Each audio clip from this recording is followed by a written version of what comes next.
is my book. No. This is my book.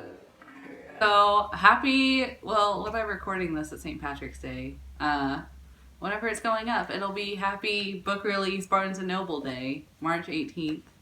I have my great camera woman, Andrea. Hi, Andrea. Hello. Hi. How are you? And so I did a poll about what I should do, and we're going to do the first chapter of my book reading. I'm so awkward. Okay. Chapter 1, Rebecca.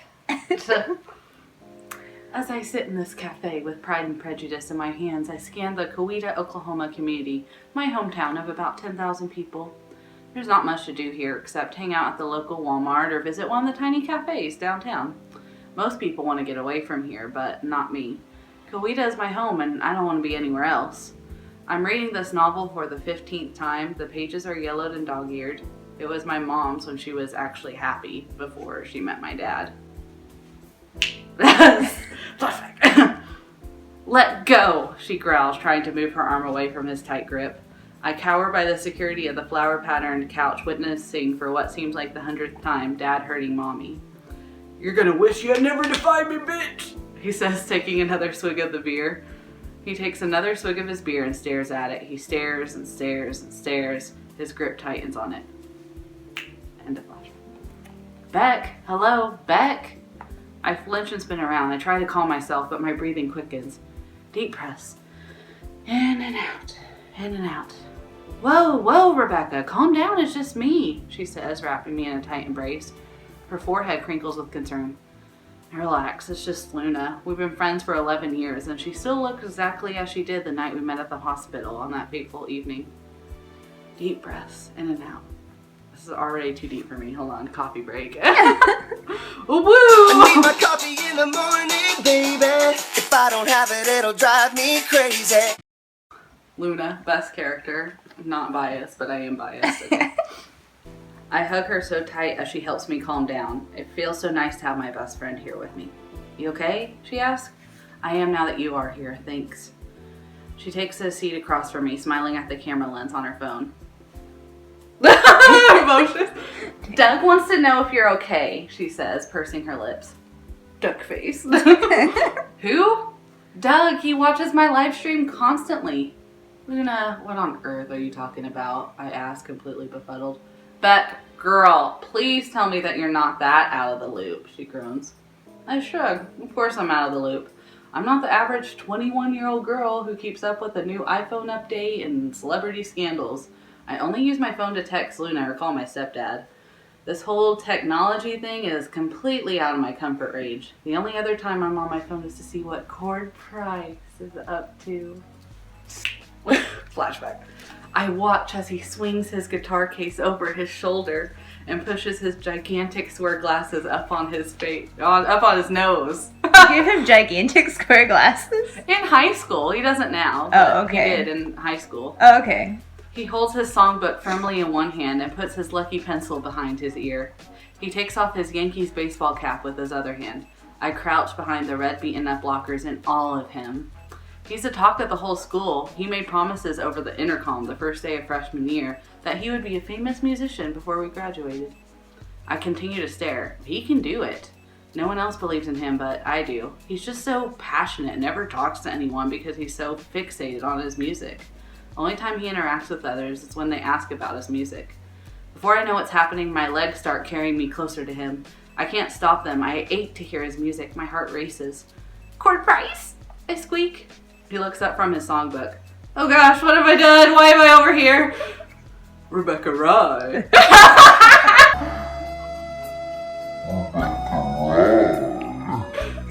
Rebecca Rye. He says, cool and collected. His crystal green eyes hold my gaze without wavering. I focus on the floor. I can't seem to look up. He knows who I am? You know who I am? I question, not meaning to say it aloud. He smiles. Of course I do. You're the only person in the school, town even, that doesn't look at me like I'm insane. Well, actually, that's why I'm here. I need your help. End of flashback. Beck, are you listening to me? I snap out of it, still gripping my coffee mug. Thinking of Cord again, she says, furrowing? How do you say it? Furrowing? Yeah. Her brows at me. Furrowing? How do you say it? Furrowing? Yeah. Her brows at me. I don't know. I wrote it and I don't even know how to say the word. Okay. Before I can answer, the waitress brings out my piece of peanut butter toast, some strips of bacon, and scrambled eggs. For a small town diner, this place has, without a doubt, the best breakfast in the world. When was the last time you talked to him? Luna questions, pointing her phone at me. I take a sip of my creamy coffee, knowing that there is no need to answer. Wait, now I gotta take a drink of my coffee. Spilling the tea or the coffee. I'm sorry, I'm awkward. Okay. I haven't seen or heard from him in almost 3 years. He seems to have forgotten me, even after everything we went through together. That's what happens when you become famous or even just leave the town. Forget what had, at one point, been important to you. Gosh, Carson. Okay, how am I going to do this? Hi, Rebecca, Carson says timidly. You're looking gorgeous as always. It's Carson Barnes, one of the waiters at the cafe. He has gray-blue eyes that gives him a constant look of being in awe, and he has scrawny legs that makes it seem as though it's a chore to walk. I brought you another cup of coffee and a slice of our famous apple dumpling cake. He smiles and he sets the coffee and cake on the dark wood table. He sloshes a little coffee as he does so. Sorry, he says, panicking. Thanks, Carson. Is your mom feeling any better? I ask, adding more French vanilla creamer to the coffee. She's great. She just had a cold. Well, I'm so happy to hear that she's doing well. How about you? Are you well? Yes, very well, thank you. He smiles at me. He just stands there, eyeing a spot on the salmon-colored paint on the booth. I'm about to ask him to join us when he jumps up and yells, "Oh no, my omelets!" and runs back to the kitchen. Oh, good old Carson. We wait until he's out of sight before Luna and I begin to laugh. Wow, he is such a geek that loves you, Luna adds, batting her long lashes. He does not. He's just friendly. He's sweet. Let's use his undying love to our advantage. He is one of the best hackers in Oklahoma. Everyone knows it. Once we start college, we can have him hack into our grades and turn them all into A's. Luna chuckles, looking at herself in the phone camera. I roll my eyes instinctively at her nonsense. Wow, Rebecca, I've had 6 different viewers say how hot you are. I shake my head. Luna, I'm still waiting for you to tell me why you've been talking into your phone since you got here. She laughs, still thinking that I'm joking. LifeView? The app? She asks, trying to see if it rings a bell. It doesn't. I shrug, taking another sip of my coffee. Girl, it's the new thing. Everyone is downloading this app. It's a continuous live stream on your phone. It watches you through the camera on the front and through the one on the back. Seriously? That's the creepiest thing I've ever heard. That is rather creepy. So people watch your life unravel before their very own eyes anytime they want to? Exactly. It's so cool. I already have over 300 followers. I'm one step closer to becoming famous, she explains as she refreshes her red lipstick. Does that not seem a bit creepy to you? I ask as I imagine what happens if you have your phone near you while changing or bathing. I know what you're thinking. While it does capture everything, it can't watch you if you have your phone away from you. She rolls her eyes and laughs. But I keep my phone with me. I have nothing to hide. She puckers her lips, posing for the camera. You've got to be kidding me. People can just comment at any point while they're watching? I question.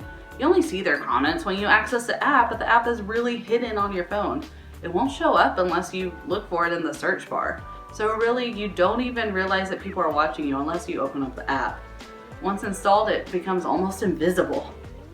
I can't believe what she's saying to me. Girl, me neither. This girl needs... Luna, you gotta get a reality check. Okay. Along with the rest of the world, she has been brainwashed that the more people who see or watch what is going on with your life will mean that you're a better human being than everyone else. Luna, I'm sorry, but I have a really bad feeling about this. Boo, come on, Beck, you need to lighten up and have some fun. Luna says, seriously, this isn't fun. This sounds dangerous. Who knows what kind of creeps could be watching you? How could she not understand how dangerous this is? Luna laughs. Greg C. says that he's not a pedophile. I stare at her in complete shock. She is falling for this sick, twisted game and believes in it. Luna, just please be careful. These people could be really dangerous, I warn. How? Luna asked me, somehow completely oblivious. These guys could watch you and take photos of you while you're... I pause to look around the diner, then I whisper, changing. They might even figure out where you live, Luna.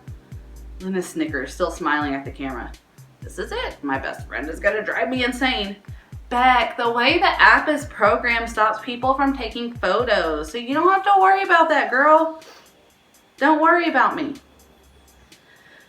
I can't help but worry about her or any other girl in this world who seems to be oblivious to the dangers of technology and the internet. Luna, just be careful, okay? These people can be dangerous and you're smarter than this. They're dangerous and you aren't, she hisses. His hand tightens on the glass bottle as he takes yet another swig. End of flashback. Luna's gaze stalls as she realizes what she said. I sit there frozen. The glass bottle shatters with a loud crack, sending glass shards flying everywhere. Beck, I'm so sorry. I didn't mean that. Crack! Blood splatters across the floor in fat red rivulets. Beck, are you okay? Luna asks. She wraps me in a tight embrace. I barely feel it. All I feel are the shattered glass pieces. All I see is red. All I smell is blood. All I hear are my whimpers and my mother's. Beck, she whispers. Mama, are you okay? Her face stays frozen. She doesn't move. It almost looks like she's not even breathing. I've got to go, I mumble. Beck, please, I'm so sorry. I take the ticket and go to the cashier. After paying, I walk out into the bright sun. It's boiling, yet I can't even feel it. I walk without even feeling my feet. All I do is stare straight ahead. Am I even blinking? I don't think so. I make myself take a deep breath. The blood, so much blood. Smash! Oh wait, hold on, never mind, go back to the flashback. The sound of my mother's whimpers rings in my ear. I can't hear anything else. I can't see anything except for the blood, so much blood. Everything around me fades to silence except for her whimpers. I don't even realize that I'm walking in the middle of the street. I don't even hear the loud honk of the truck or see that he swerves away in order to avoid hitting me. Crash, crack. The end of the chapter. Whoa, intense stuff. I was trying not to get emotional while reading that. So clearly I've kind of mentioned to people and on social media that clearly this book does deal with some stuff. You know, Rebecca clearly has PTSD. And you know, that kind of relates back to me. There's also a bunch of cybercrime, cyber stalking, regular stalking, mental illness sort of stuff. So it is a very heavy book. I wrote it knowing that some people aren't gonna like that it deals with such topics and that it is really dramatic, and it, you know, it's not, I mean, there are of course some lighthearted moments in the book, but overall, like, the whole purpose of this is I wanted to create an interesting story that can help people, but then also inform about things that, I mean, I feel like aren't talked about a lot. And I feel like personally cybercrime I don't see talked about a lot, and that's something that I really want to raise awareness with this. Also, of course, mental illness, PTSD, depression, suicide, and schizophrenia is also in the book.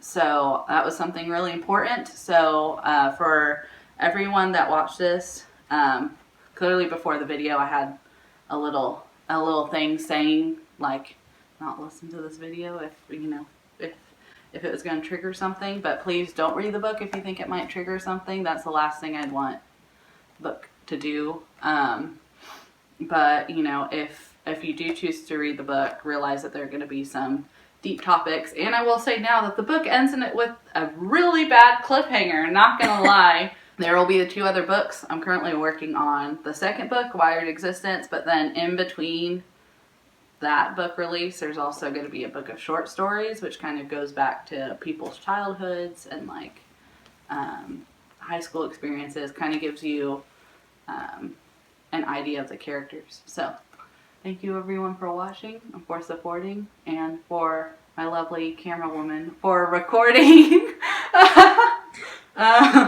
And I appreciate it, guys. Thank you.